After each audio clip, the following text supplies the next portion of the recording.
올해로 80세가 된 저는 시골 마을에서 혼자 지낸 지 벌써 몇 년이 되었습니다.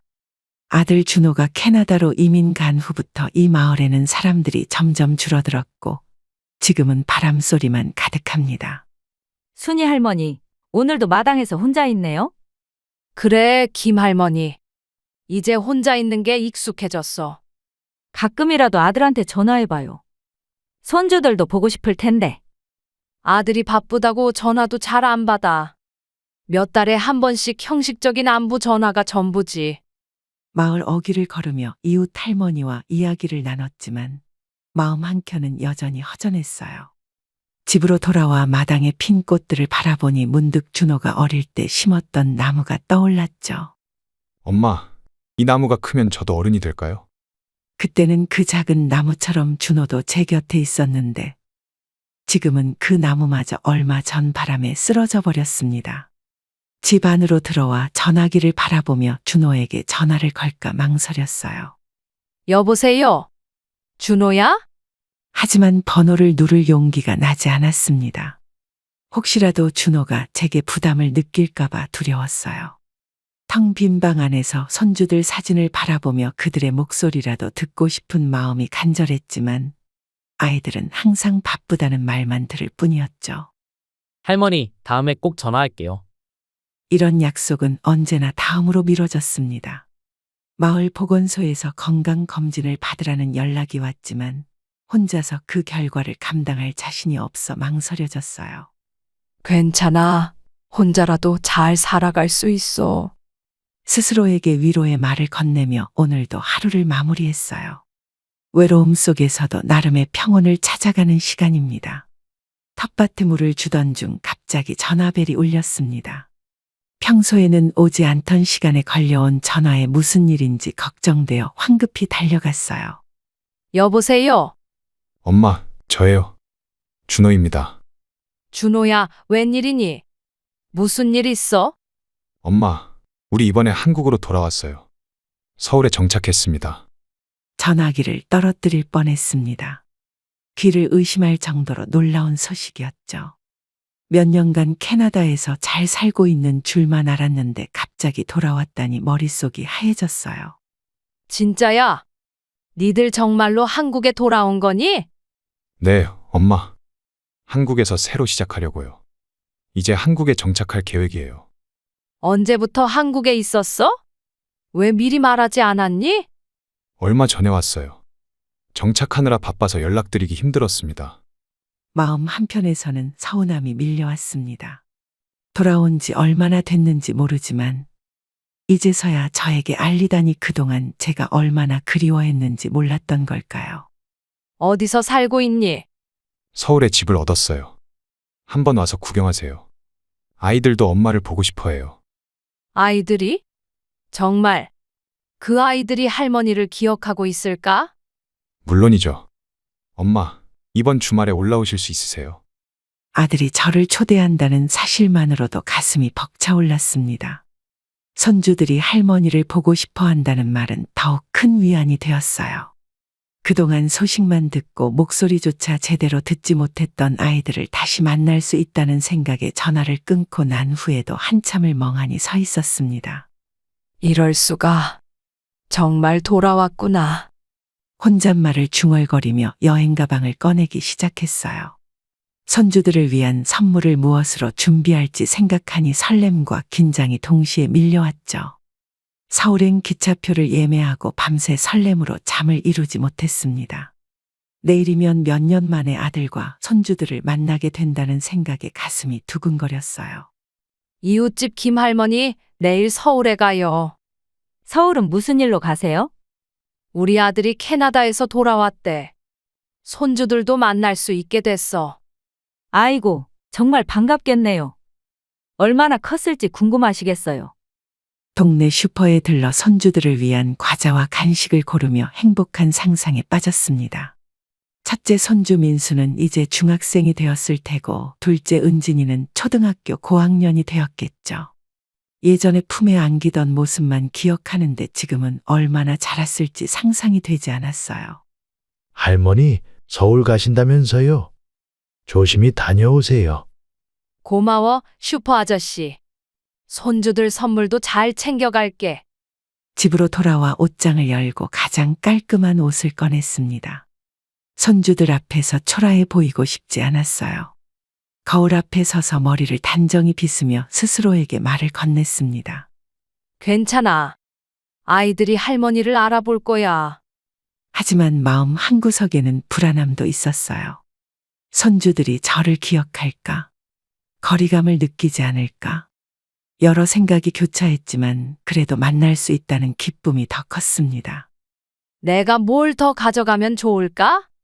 집안을 한 바퀴 둘러보다 문득 손주들이 어렸을 때 찍었던 사진첩을 발견했어요. 함께 추억을 나눌 수 있는 좋은 매개체가 될 것 같아 가방에 넣었습니다. 밤이 깊어가는데도 잠은 오지 않았어요. 침대에 누워 천장을 바라보며 내일 있을 만남을 상상했습니다. 할머니 왔다. 보고 싶었어요. 손주들이 반갑게 달려와 안기는 모습을 그려보며 미소 지었어요. 아마도 처음에는 어색할지 모르지만 금방 예전처럼 친해질 수 있을 거라고 스스로를 다독였습니다.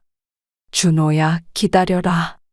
새벽녘에야 겨우 잠이 들었고 알람 소리에 눈을 떴습니다. 오늘은 정말 특별한 날이 될 거예요. 가방을 챙기며 마지막으로 집안을 둘러보았죠. 다녀올게요. 아무도 없는 집에 인사를 남기고 문을 나섰습니다. 설렘과 기대로 가득 찬 마음으로 서울행 기차를 향해 발걸음을 옮겼어요. 서울행 기차에 몸을 실은 후 창밖으로 빠르게 지나가는 풍경을 바라봤습니다. 오랜만에 떠나는 도시 여행의 설렘보다는 긴장감이 더 컸어요. 할머니, 서울 가세요? 네, 아들이랑 손주들이 있어서 가는 길이에요. 저도 자식들 보러 가는 길이에요. 다들 바빠서 명절에도 잘 안 내려오더라고요. 그러게 말이에요. 우리 아들은 캐나다에 있다가 최근에 한국으로 돌아왔대요. 옆자리 할머니와 대화를 나누며 시간을 보냈습니다. 2시간이 지나 서울역에 도착했을 때 사람들의 분주함에 잠시 당황스러웠죠. 시골과는 너무 다른 풍경에 어디서부터 움직여야 할지 몰라 망설이고 있었어요. 할머니, 어디로 가세요? 제가 지하철 타는 곳까지 모셔다 드릴게요. 아이고, 고마워요. 강남 쪽으로 가야 하는데 어떻게 가야 할지 모르겠네. 친절한 젊은이의 안내로 지하철역까지 이동했습니다. 복잡한 노선도를 보며 한숨이 나왔어요. 마지막으로 서울에 왔을 때와는 많이 달라진 모습이었죠. 이 노선 타시고 2번 갈아타시면 됩니다. 여기 메모해 드릴게요. 정말 고마워요. 젊은 사람이 참 친절하네.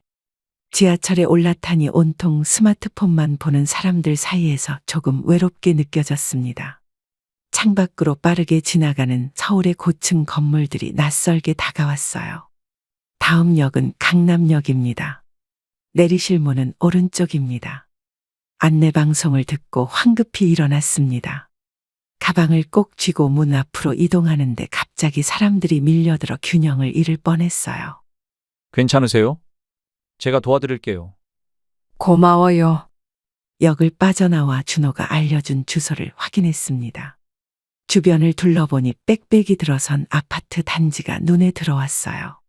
어느 건물이 준호의 집인지 확인하기 위해 전화를 걸었습니다. 준호야, 엄마 도착했어. 어디로 가면 되니? 벌써 오셨어요? 제가 나가서 마중할게요.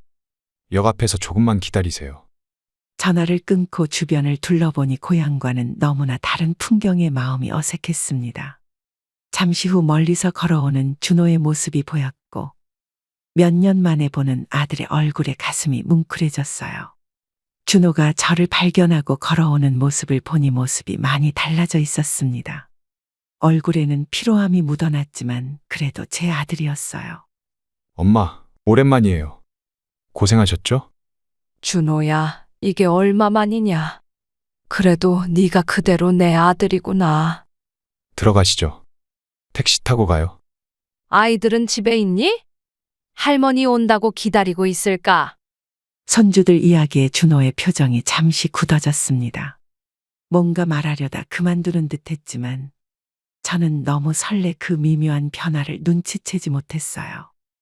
택시에서 내려 아파트 엘리베이터를 타고 올라갔습니다. 문 앞에 서자 준호가 열쇠를 꺼내 문을 열었죠. 얘들아, 할머니 오셨다. 현관문을 열자 텔레비전 소리만 들려왔습니다. 아이들이 뛰어나올 줄 알았는데 아무도 나오지 않아서 조금 당황스러웠어요. 민수야, 은진아, 할머니 왔다. 거실로 들어서자 소파에 앉아 게임기를 들여다보고 있는 첫째 손주 민수가 보였습니다. 제가 다가가도 고개를 들지 않았어요. 민수야, 할머니야. 많이 컸구나. 안녕하세요. 민수는 겨우 인사를 건네고는 다시 게임기로 시선을 돌렸습니다. 그 모습에 가슴이 조금 아팠지만 이해하려고 노력했어요. 오랫동안 만나지 못했으니 어색할 수밖에 없다고 생각했죠. 은진이는 어디 있니? 방에 있어요. 은진아, 나와봐. 잠시 후 방문이 열리고 둘째 손주 은진이가 나왔습니다.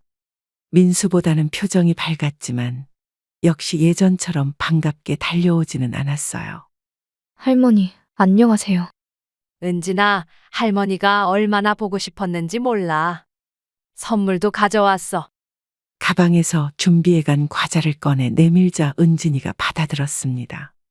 억지로 웃는 듯한 표정이 마음을 아프게 했어요. 고맙습니다. 아들아, 며느리는 어디 있니? 직장에 갔어요. 늦게 들어올 거예요. 준호의 대답에 고개를 끄덕였습니다. 아이들의 차가운 반응에 당혹스러웠지만 얼른 마음을 추스르고 밝게 대화를 이어가려 했어요. 민수야, 학교는 잘 다니니? 친구들은 많니? 네. 짧은 대답에 더 이상 무슨 말을 해야 할지 모르겠어 거실을 둘러보았습니다. 준호가 서둘러 가방을 들고 방으로 안내했어요. 엄마, 짐 풀고 쉬세요. 저녁 준비할게요. 방문을 닫고 혼자 남겨지자 비로소 현실을 직시하게 되었습니다. 상상했던 따뜻한 재회와는 너무나도 다른 현실이 눈앞에 펼쳐져 있었어요. 저녁 식사 후 주방을 정리하고 있는데 준호가 다가왔습니다. 손에는 이불과 베개를 들고 있었어요. 엄마, 오늘 여기서 주무세요. 여기가 어디니? 아이들 방에서 자면 안 되나? 방은 좀 좁아서 거실이 더 편하실 거예요.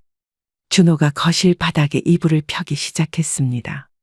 아이들과 함께 방에서 자길 기대했는데 거실 바닥에 혼자 누워야 한다는 사실이 당황스러웠어요.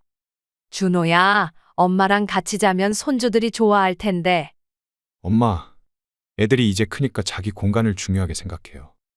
이해해 주세요. 거실에 홀로 이불을 깔아주는 아들의 모습을 바라보며 제자리가 어디인지 생각하게 되었습니다.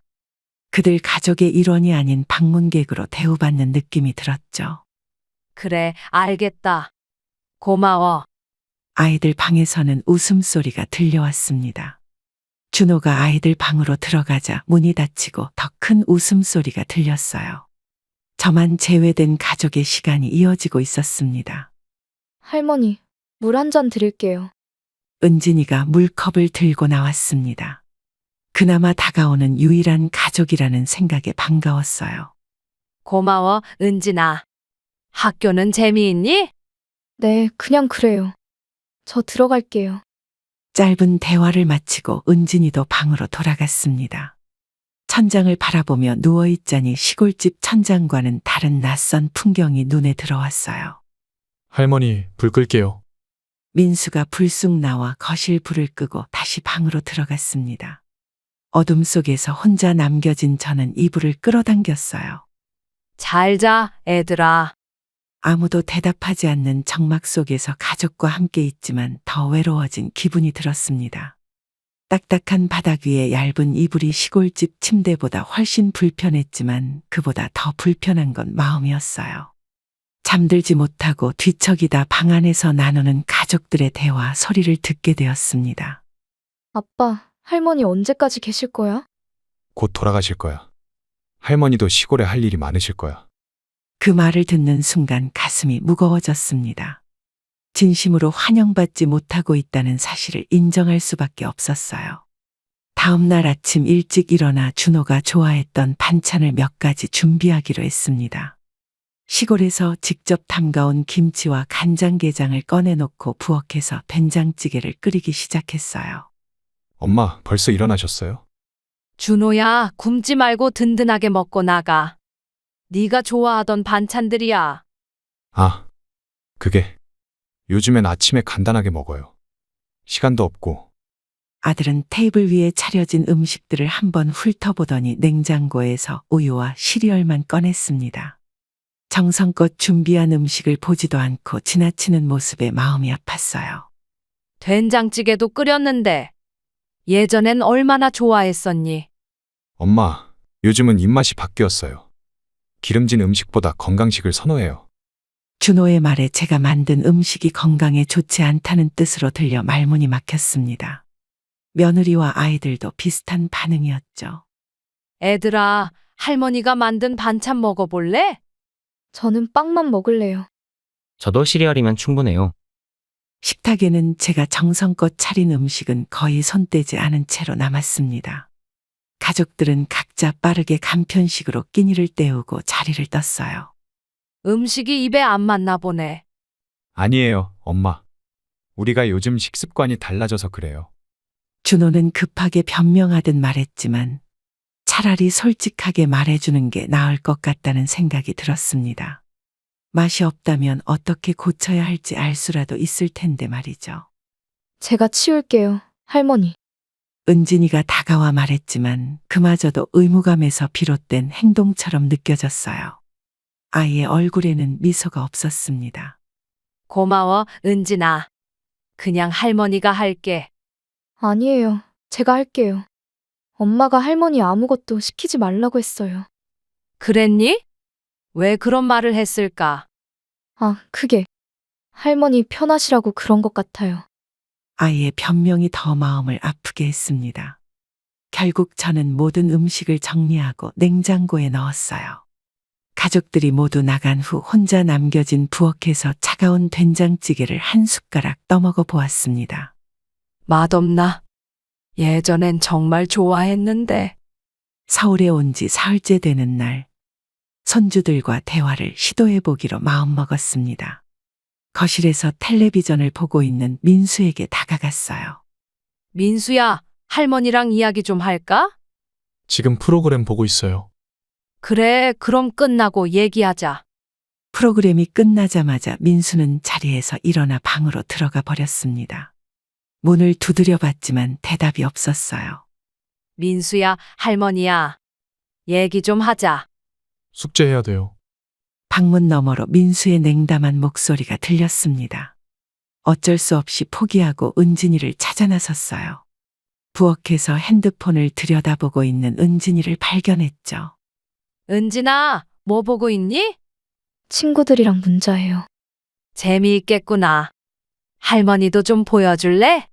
그냥 별거 아니에요. 은진이는 황급히 핸드폰을 주머니에 넣고 자리를 피했습니다. 무언가 보여주기 싫은 듯한 태도가 마음을 아프게 했어요. 은진아, 할머니가 어렸을 때 이야기 들려줄까? 괜찮아요. 저 방에 들어갈게요. 은진이마저 방으로 들어가 버렸습니다.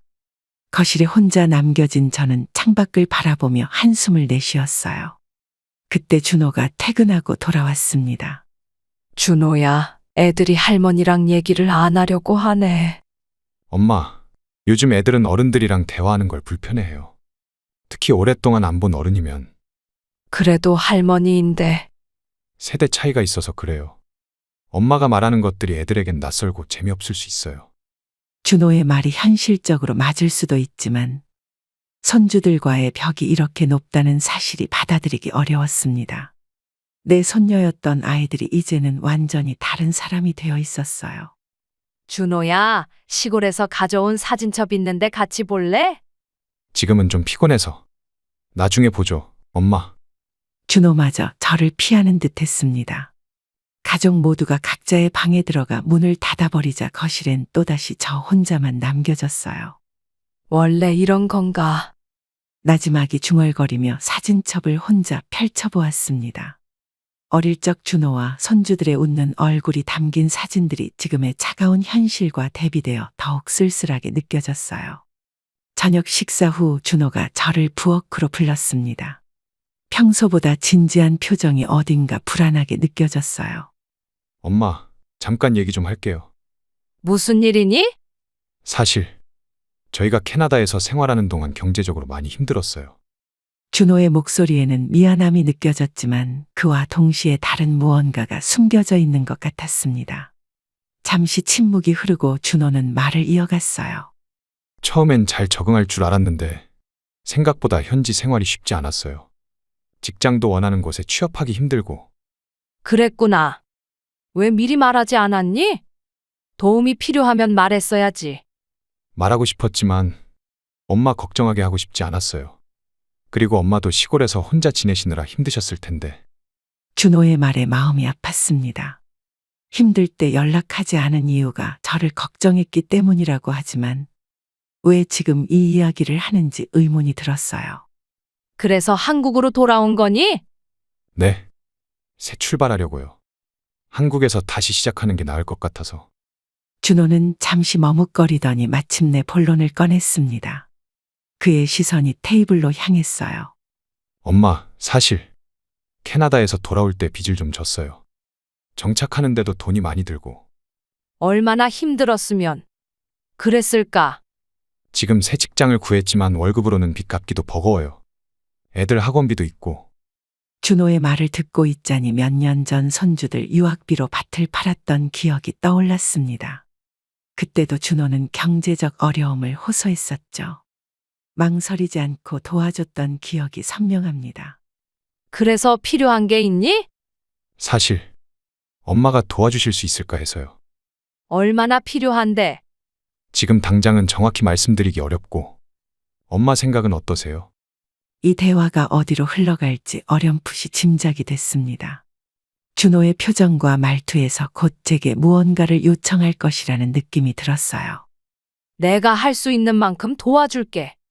하지만 엄마도 나이가 있으니 노후 대책도 생각해야 해. 그럼 내일 좀 더 자세히 말씀드릴게요. 오늘은 피곤하실 테니 쉬세요. 다음 날 아침, 준호가 저를 데리고 근처 공원으로 산책을 나가자고 했습니다. 평소와 다른 행동이라 의아했지만 따라 나섰어요. 엄마, 어제 말씀드렸던 우리 형편에 대해 더 말씀드릴게요.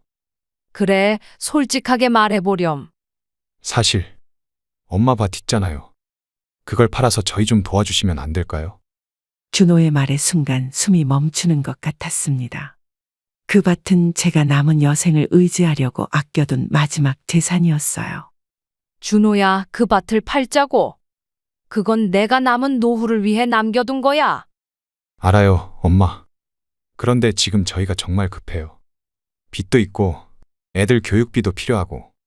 몇 년 전에도 밭을 팔아서 너희 유학비로 보냈잖니. 그때도 마지막이라고 했었지.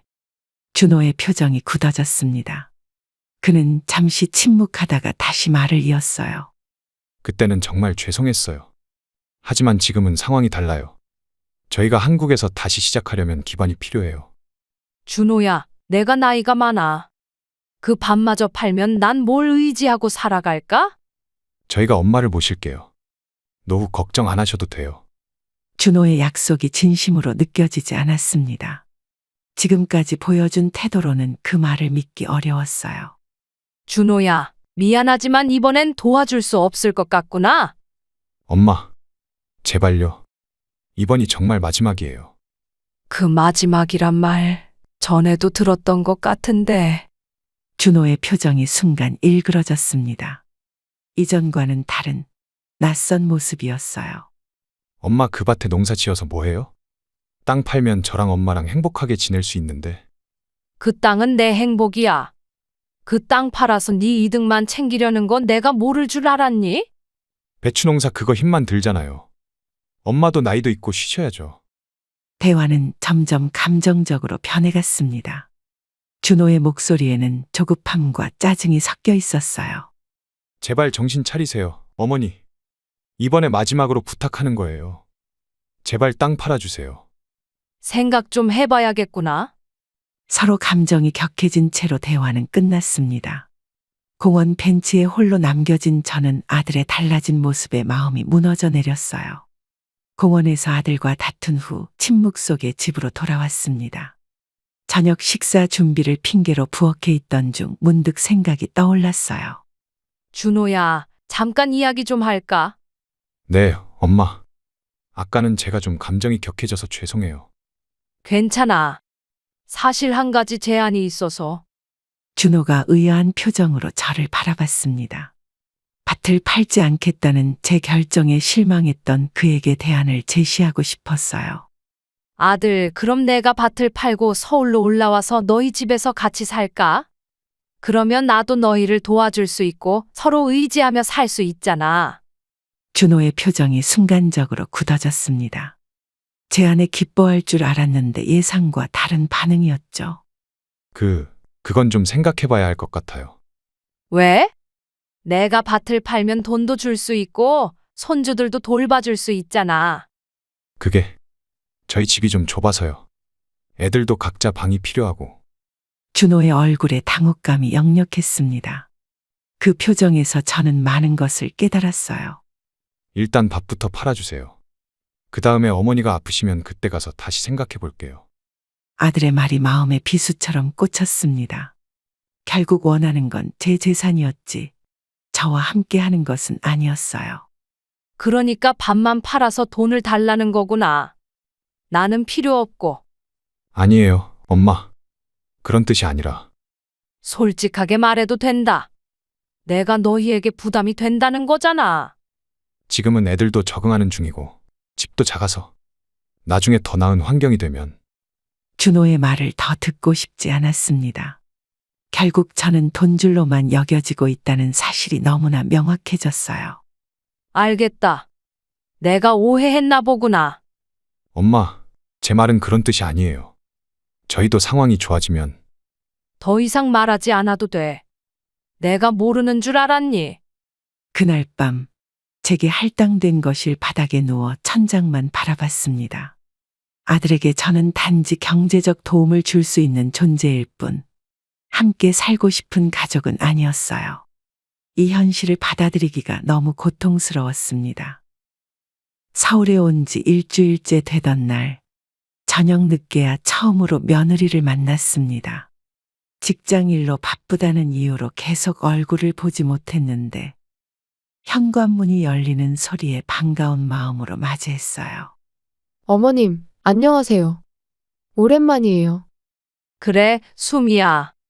일이 많아 늦게 들어오는구나. 네. 요즘 회사에서 새 프로젝트가 시작돼서 정신이 없어요. 식사는 했니? 내가 찬 좀 데워줄까? 며느리는 고개를 저으며 입가에 미소를 지었지만 그 미소가 진심으로 느껴지지 않았습니다. 어딘가 불편해 보이는 표정이었죠. 괜찮아요. 회사에서 먹고 왔어요. 어머님은 잘 지내셨어요? 그래, 손주들 학교 갔다 오면 얼굴도 보고. 준호도 바빠서 아침에만 잠깐 보고.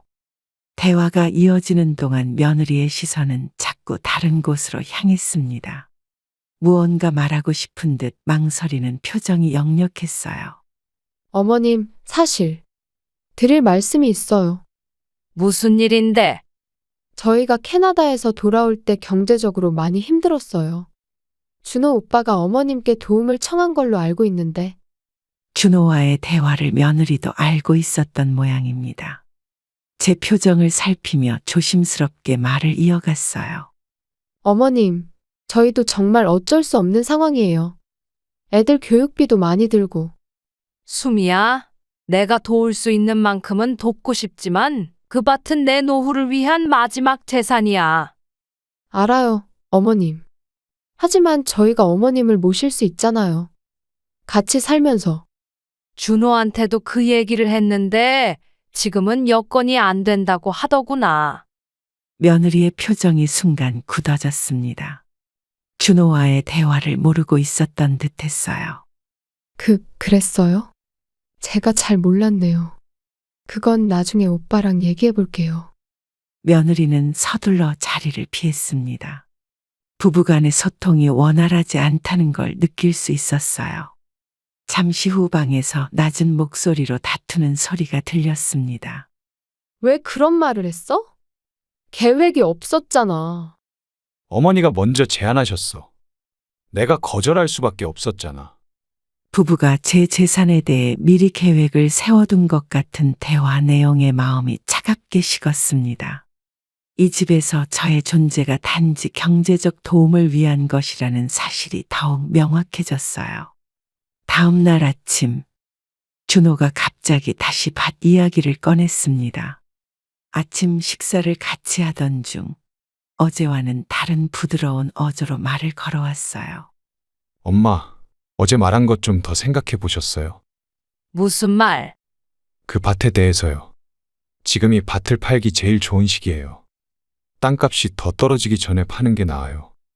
준호의 말투는 마치 합리적인 조언을 해주는 듯 했지만 그 속에는 제 상황보다 자신의 필요가 우선인 냉정함이 느껴졌습니다.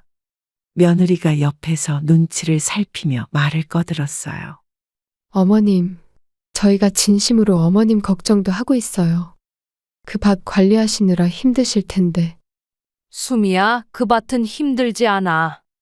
오히려 내게 삶의 의미를 주는 곳이야. 하지만 어머님 나이에 그 힘든 농사를. 괜찮아. 내가 할 수 있는 만큼만 하고 있으니까. 준호는 숟가락을 내려놓고 깊은 한숨을 내쉬었습니다. 어제와는 다른 접근법으로 저를 설득하려는 게 명백했죠. 엄마, 저희 진짜 어려워요. 빚도 있고 애들 학원비도 만만치 않고. 준호야, 너희가 어렵다는 건 이해해. 하지만 내가 그 밭마저 팔면 난 어떻게 살아가니? 저희가 모실게요. 나중에 저희 형편이 나아지면. 나중이라는 말에 미소가 나왔습니다. 곧바로 거절한 것과는 달리 나중이라는 모호한 약속이 얼마나 공허한지 너무나 잘 알고 있었죠. 알겠어요, 엄마. 그럼 엄마가 좀 더 생각해 보시고 나중에 다시 얘기해요. 이번에는 진짜 마지막 부탁이에요. 마지막 부탁이라는 말이 몇 번째인지 셀 수도 없었습니다. 예전에도 손주들 유학 때문에 그랬고, 지금도 같은 말을 반복하고 있었어요. 준호야, 내가 분명히 거절했는데 계속 다시 부탁하면 어떡하니? 죄송해요, 엄마. 그렇지만 정말 급해서요. 그럼 다른 방법을 찾아보렴. 내 노후까지 빼앗으려 하지 말고.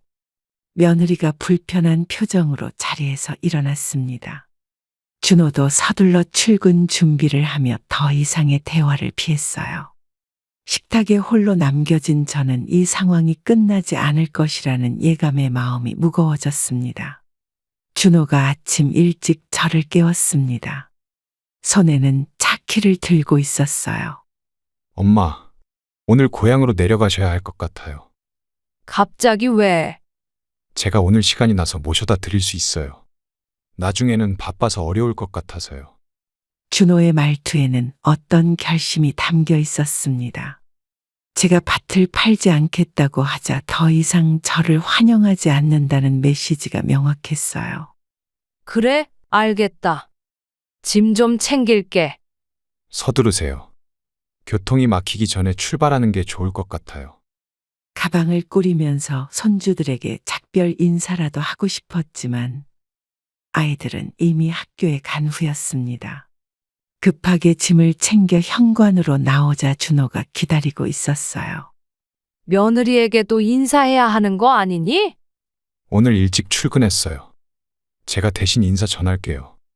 차에 오르는 동안 제 마음은 무거웠습니다. 이렇게 서둘러 쫓겨나듯 돌아가게 될 줄은 몰랐어요. 준호가 운전하는 내내 차 안은 어색한 침묵으로 가득했습니다. 엄마, 어제 말한 밭에 대해서 더 생각해 보셨어요? 준호야, 어떻게 아들이 엄마를 이렇게 대할 수 있니? 무슨 말씀이세요? 저는 그냥 네가 원한 건 내가 아니라 내 재산이었구나? 준호는 잠시 말을 잃었다가 한숨을 내쉬었습니다. 그의 표정에는 미안함보다는 실망감이 더 크게 묻어났어요.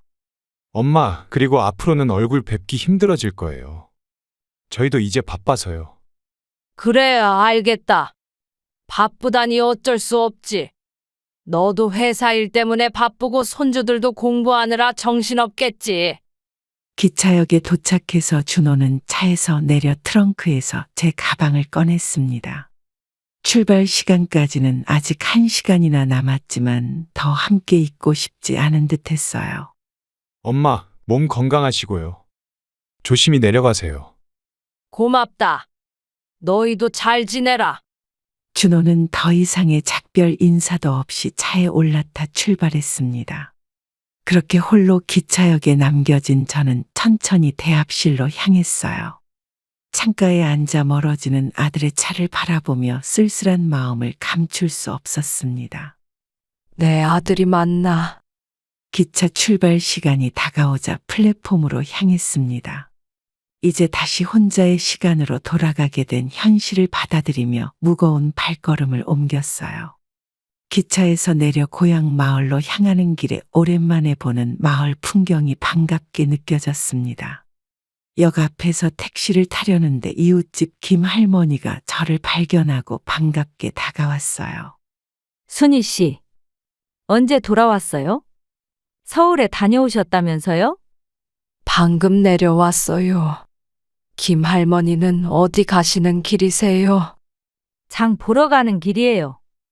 아들 만나고 오니까 얼마나 좋았겠어요. 손주들도 많이 컸겠네요. 김 할머니의 밝은 표정과 물음에 어떻게 대답해야 할지 망설여졌습니다. 실상을 털어놓기엔 자존심이 상했고 거짓말을 하자니 입이 떨어지지 않았어요. 그럼 잘 지내고 있더라고요. 제가 굳이 찾아가지 않아도 될 만큼 잘 지내고 있어서 걱정 안 돼요.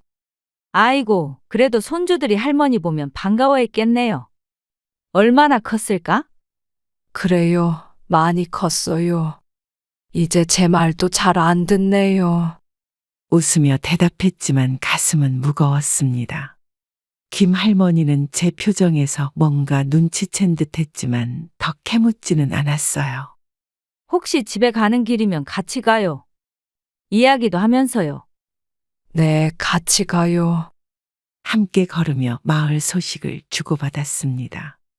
서울에서의 일은 입 밖으로 꺼내지 않았고 김 할머니도 더 이상 물어보지 않았어요. 마을길을 걸으며 오히려 마음이 편안해지는 느낌이었습니다. 그나저나 순이 씨네 밭에 배추 심었다면서요? 올해는 작황이 좋대요. 네, 농사 짓는 게 힘들지만 그래도 할 일이 있어 좋아요. 맞아요. 자식들 다 떠나고 나면 우리한테 남는 건 이렇게 땅이랑 일밖에 없어요. 김 할머니의 말에 공감하며 고개를 끄덕였습니다. 자식에게 의지하지 않고 스스로 삶을 꾸려가는 이 노인들의 모습이 새삼 강해 보였어요. 순희 씨, 서울에서 무슨 일 있었어요? 얼굴이 어두워 보이네요. 아니에요. 그냥 피곤해서 그래요. 그래요. 뭐 힘든 일 있으면 언제든 말해요. 우리끼리라도 의지하면서 살아야지. 김 할머니의 따뜻한 말에 눈시울이 뜨거워졌습니다. 서울에서 느꼈던 소외감과 달리 이곳에서는 진심 어린 관심을 받는 것 같아 위로가 되었어요. 고마워요. 이제 집에 가서 좀 쉬어야겠어요. 그래요. 푹 쉬어요. 내일 우리 집에서 점심이나 같이 해요. 집에서 하룻밤을 보내고 다음 날 아침 아들이 팔라고 했던 밭으로 향했습니다. 오랜만에 찾은 밭은 여전히 그 자리에 있었고 배추들은 제법 자라 있었어요. 그래, 이렇게 잘 자라고 있었구나. 순희 씨, 밥 보러 오셨어요? 뒤에서 들려오는 목소리에 돌아보니 옆밭에 최 할아버지가 서 있었습니다. 밭일을 하다 쉬어가는 모양이었죠. 네, 서울 갔다 와서 한번 확인하러 왔어요. 아이고, 아들네 집에 다녀오셨구나. 밭은 걱정 마요. 내가 가끔 봐줬어요. 정말 감사합니다. 덕분에 배추가 잘 자랐네요. 배추 잎을 쓰다듬으며 이야기를 나눴습니다. 이 밭은 단순한 땅이 아니라 제 삶의 일부였어요.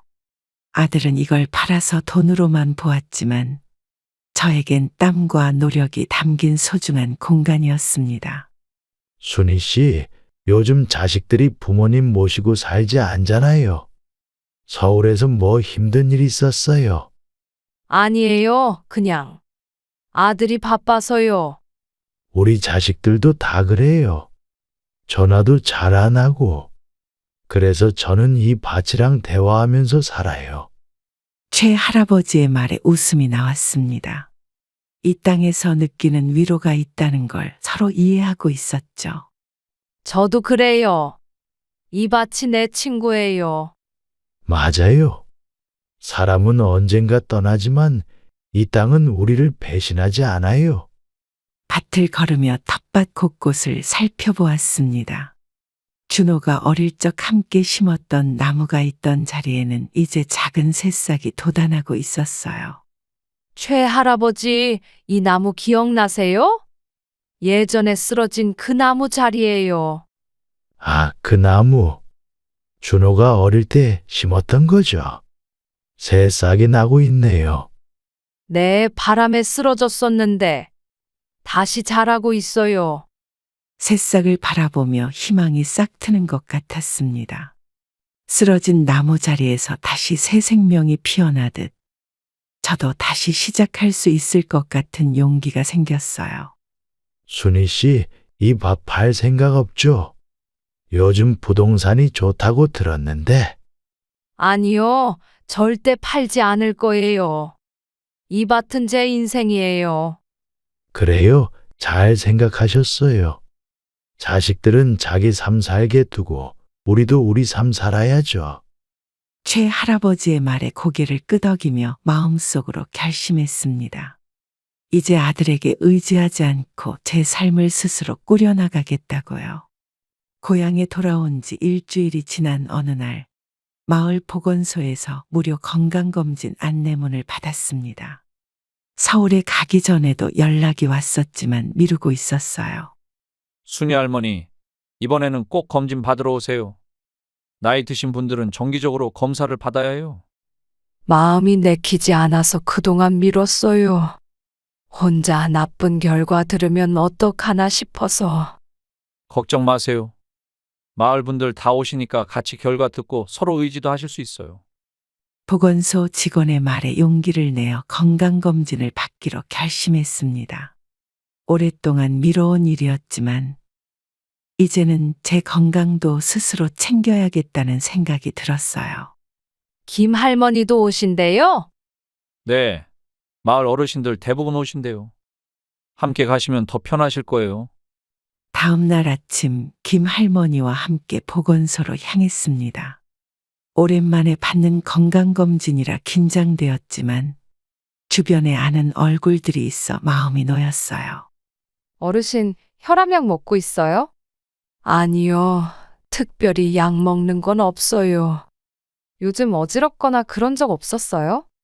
가끔 어지럽긴 한데 나이 들어서 그런가 했죠. 간호사의 질문에 대답하며 검사를 받았습니다. 피를 뽑고 엑스레이도 찍었어요. 모든 검사가 끝나고 결과를 기다리는 동안 마음이 조금 불안했습니다.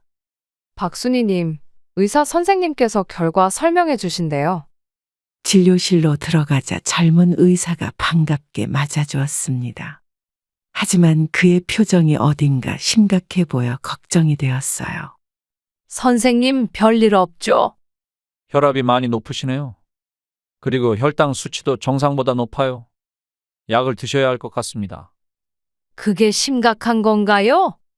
지금 관리하지 않으면 나중에 더 큰 문제가 될 수 있어요. 정기적으로 약을 드시고 한 달 후에 다시 검사를 받으셔야 합니다.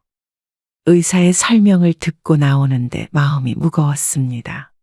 아픈 건 괜찮은데 혼자서 감당해야 한다는 생각에 두려움이 밀려왔어요. 순희 씨, 어떤 결과 나왔어요? 혈압이랑 당뇨 수치가 높대요. 약을 먹어야 한대요. 걱정 마요.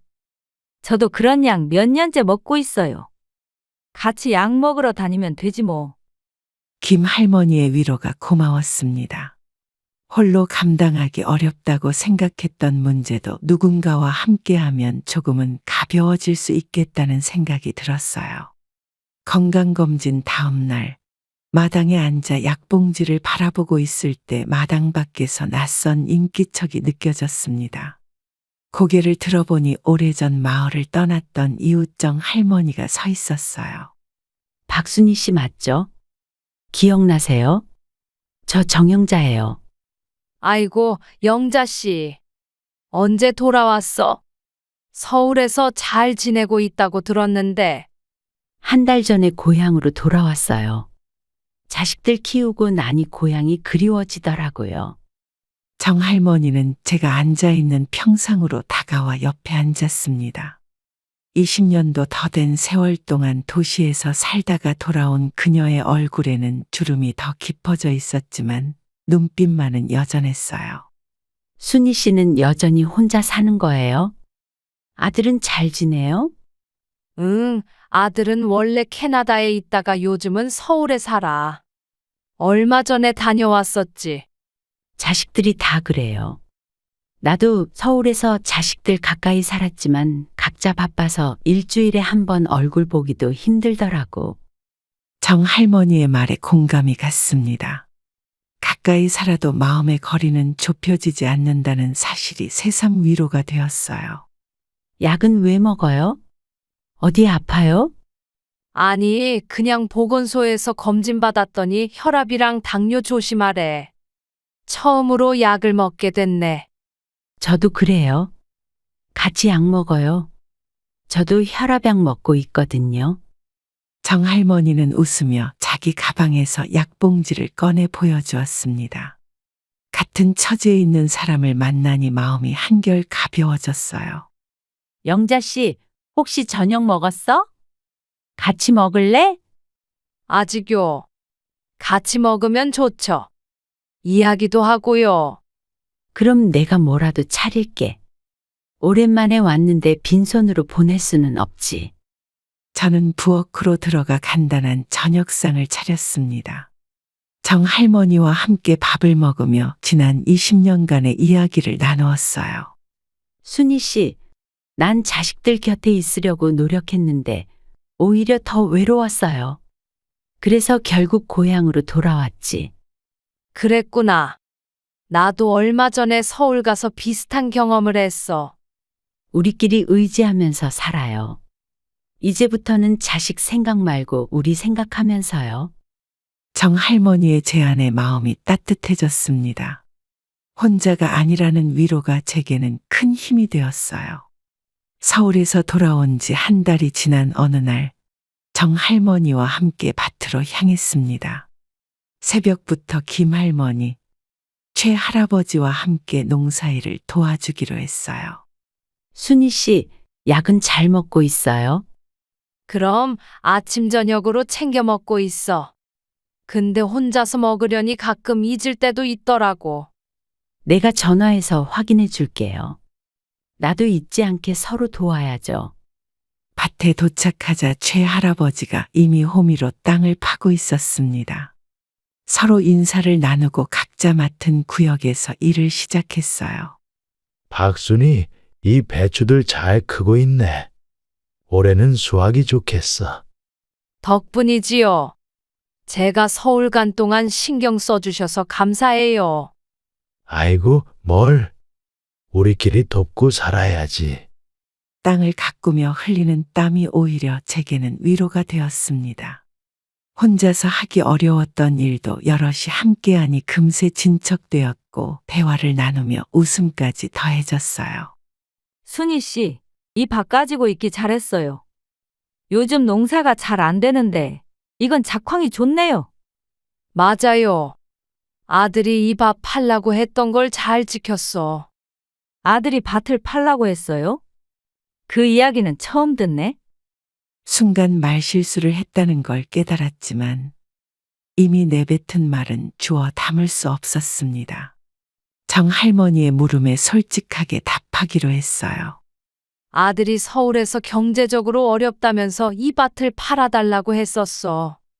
그랬군요. 자식들이란. 우리 자식도 비슷해요.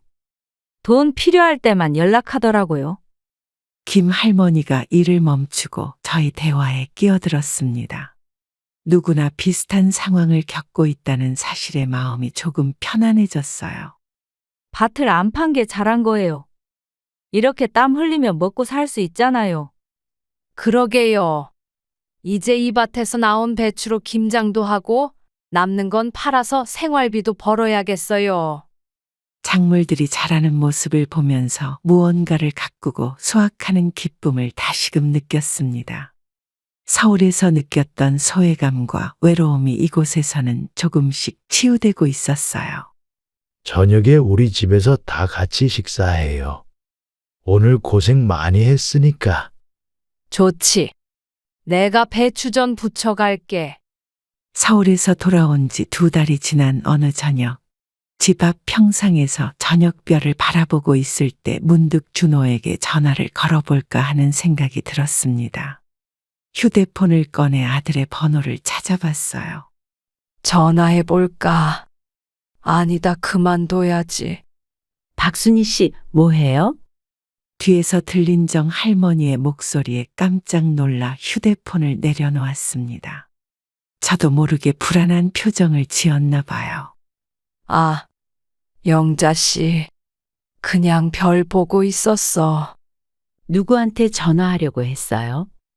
아들이죠? 어떻게 알았어? 그냥 아들 생각이 나서. 정 할머니는 제 옆에 앉으며 부드럽게 웃었습니다. 그 따뜻한 미소에 마음이 조금 편안해졌어요. 저도 그래요. 가끔 전화기 들었다 놨다 하면서 고민하죠. 전화해도 될까, 귀찮아 할까. 그런 생각들. 맞아.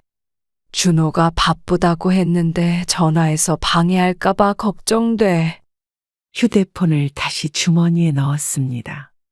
아들에게 연락하고 싶은 마음과 거절당할까 두려운 마음 사이에서 갈등하고 있었어요. 근데 순희 씨, 우리가 왜 이렇게 눈치 봐야 하는지 모르겠어요. 그냥 엄마가 아들한테 전화하는 건데. 그래도 지난번에 안 좋게 헤어졌잖아. 아들이 내 전화 받기 싫어할 것 같아.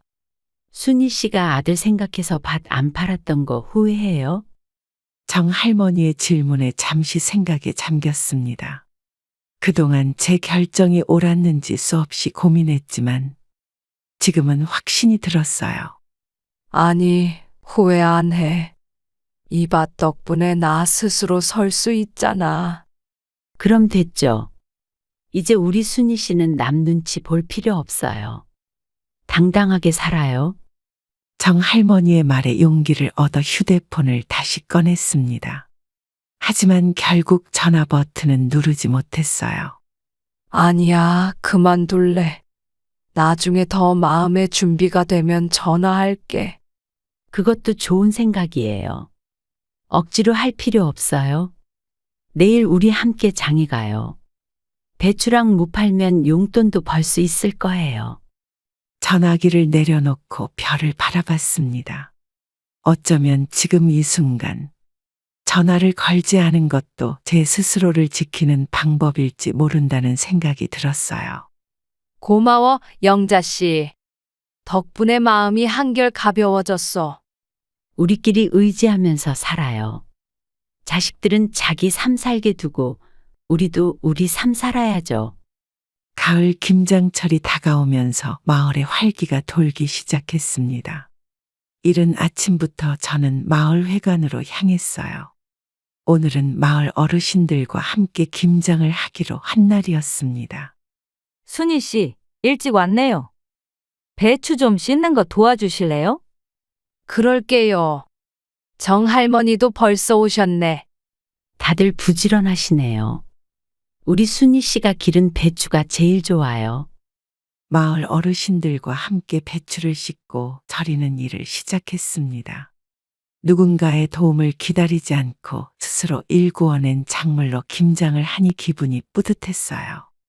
순희 씨, 이번에 담근 김치는 마을 장터에도 내놓으면 좋겠어요. 맛있다고 소문나면 돈도 벌 수 있을 거예요. 그래요. 그럼 한번 해볼까? 당연하죠. 우리가 함께 장사해봐요. 나이 든 사람들도 할 수 있는 일이 많아요.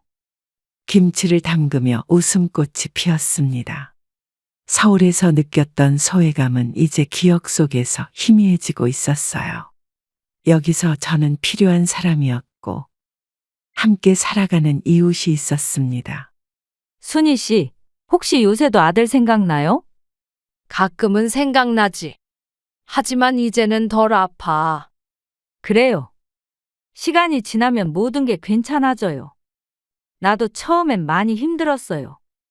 김치를 버무리며 김 할머니가 질문했습니다. 예전 같았으면 가슴이 아팠을 질문이지만 이제는 담담하게 대답할 수 있었어요. 요즘은 내 삶에 집중하니까 오히려 더 행복해요. 내가 원하는 대로 살 수 있어서 좋아. 맞아요. 자식들 생각에 얽매이지 말고 우리 삶을 살아야지요. 김장이 끝난 후 각자 집으로 돌아가는 길에 정 할머니가 제안을 했습니다. 우리 마을 노인정을 활성화시키자는 내용이었어요. 순희 씨, 우리 노인정에서 매주 한 번씩 모임할까요? 같이 밥도 해 먹고 이야기도 나누고. 좋은 생각이네요. 제가 텃밭에서 채소도 가져갈게요. 우리끼리 의지하면서 살아요. 혼자 있으면 생각만 많아지잖아요. 돌아오는 길에 문득 머릿속에서 아들과의 추억이 떠올랐습니다. 하지만 이제는 그 기억이 아픔보다는 그저 지나간 시간의 일부로 느껴졌어요. 할머니, 내일 또 뵐게요. 그래, 내일 봐요. 약 잊지 말고 챙겨 먹어요. 집으로 돌아와 마당을 바라보며 깊은 숨을 들이마셨습니다.